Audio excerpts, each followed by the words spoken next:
great team effort, 21 assists, 7 turnovers, with them pressing most of, at least the last 10 minutes of the game. I just thought we did a really good job. We shared the basketball, we got good shots, so we shot a high percentage, and we got some of those shots against Utah and didn't make them. Tonight we made them, and I thought our guards controlled things very, very well for us at both ends. And I thought defensively it was as good as we've been in a long time. To hold this team to 31% shooting, it's a good shooting team, a good scoring team, and to hold them to 53 points on 31% shooting. Very pleased with what we did defensively as well. Steve, what the decision to start Tony tonight instead of Tom? You know what? To start Tom, however long ago it was, I said it wasn't punishment for Tony, it wasn't punishment for Tom. And to tell you what Tom is like, I missed practice yesterday. I've been knocked out since 11 o'clock Thursday night. So I just got back at it today and this morning. And yesterday we had talked about it as staff over the phone of possibly igniting us by putting Tony in the lineup, not again as a punishment to Tom, but just to see if we could get that senior going and get him going at a high level, because we didn't think it'd affect Tom any at all. And as the staff went to tell Tom, Tom interrupted him, and Tom said, "Hey, I came to you guys today because I think it'd be a good idea if you put Tony in the starting lineup." That's who Tom Welch is. He is a team guy. You wish you had 15 of those guys, because he's quality, not just as a player, but as a young man as well. And for him to do that when he's playing as well as he's playing speaks volumes of who he is. So it was something that we were thinking about, but obviously Tom was even thinking about it as well. And so again, it's not punishment, it's just trying something different, giving it a different look when you've lost the game, trying to give it a different look here late in the year. He is a senior, and I thought he responded very well, and I thought Tom played very well as well. We got 26 and 12 out of them again tonight, and that's what we need to get.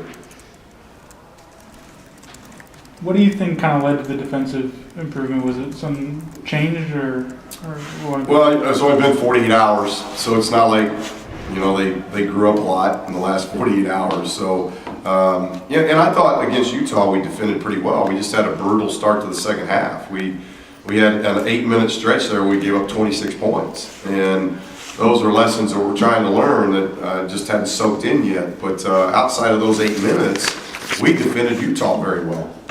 It was just a really bad 8 minutes. I think we gave up 26 points in the first 8 minutes of the second half, or 9 minutes in the second half. And that's hard to recover when you're playing a team the quality of Utah. So I thought tonight it was just we did a much better job for 40 minutes defensively.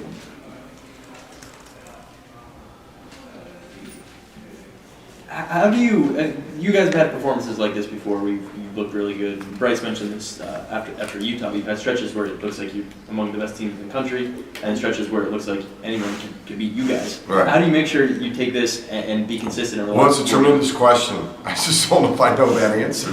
But it is a great question, Zach, because, and I think there are a lot of teams. Now we're probably about 3 or 4 wins, away, and I'm not going to mention what they are, but there's probably 3 or 4 that could have went the other way for us, and we'd be sitting here at, call it 18-9, and in really good shape, because we're a lot like a lot of teams in the country. The question you just asked for us, you can ask for the majority of the country. You see it all the time of teams that we just consistently haven't been able to get on a run and get, the wins. And I don't know what that is. I don't know if we got wore down a little bit in non-league. I don't know. I thought it was a great schedule. I think it was a year ahead. I've said that. But there were no blowouts, so we couldn't get the bench the minutes that I would have liked to have gotten them developed, gotten the starters a little bit more confidence. So we go into league play where I thought we got some key wins, Gonzaga, Kentucky. We'd done some really good things, but everything was a battle. I mean, those 13 games were all a battle. And then you got to start on the road. And then we get hit in the face with a double overtime game and then play very lethargic at Washington State. And you just get off to a really tough start. And we've just never really gotten into rhythm, since then. And, we're running out of games here with 4 left. But we've got to take it one game at a time and stay positive with the guys. It's been a great group. It's just trying to figure out the consistency of getting over the hump, getting those wins. I double overtime loss at Washington, a 2-point loss last second here against Washington, a 2-point loss to Utah. You know, we've been right, in my mind, had Arizona at Arizona. You know, we've been right there where 3 or 4 games this could have turned the other way, and you know, now it's a little bit tougher on us. And now the room for error and the margin for error obviously is very, very slim. Was this a win that was important to help keep the guys from getting too down on themselves heading onto the road?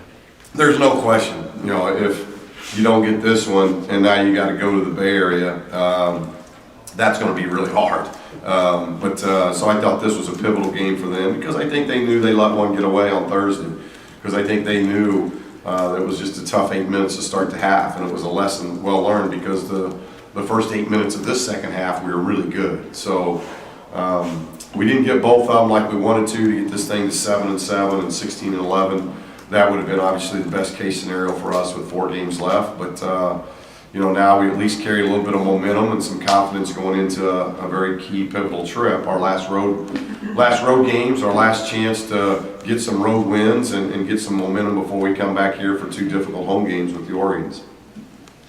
You guys were in a similar situation last season where you won your last 3 games and won the Pac-12, first Pac-12 tournament game and made the NCAA tournament. Do you feel like you have to win out from here out to make the tournament? Well, it's hard because every day the landscape keeps changing. You know, I know we got to keep building a resume. We're not one of those teams. I think there's some teams out there that you think that are in. Then there's some teams out there that they're probably in, but they can't have any bad losses. And there'll be some of those teams that do have those bad losses. And then there's teams that might be on the outside looking in right now like we are. And how do they finish? And we just got to take it one game at a time. We know we're in a very difficult league and we've lost some opportunities along the way. But we take it one game at a time and see what happens. And we just got to keep playing hard. You know, I thought we played hard against Utah. I just thought that first 8 minutes of the second half, we took some tough shots and we didn't defend. And we learned a lesson. It burned us. And we just can't keep learning those lessons. We got to grow and mature from those things. And tonight we showed some improvement. Hopefully we'll do that again on Thursday.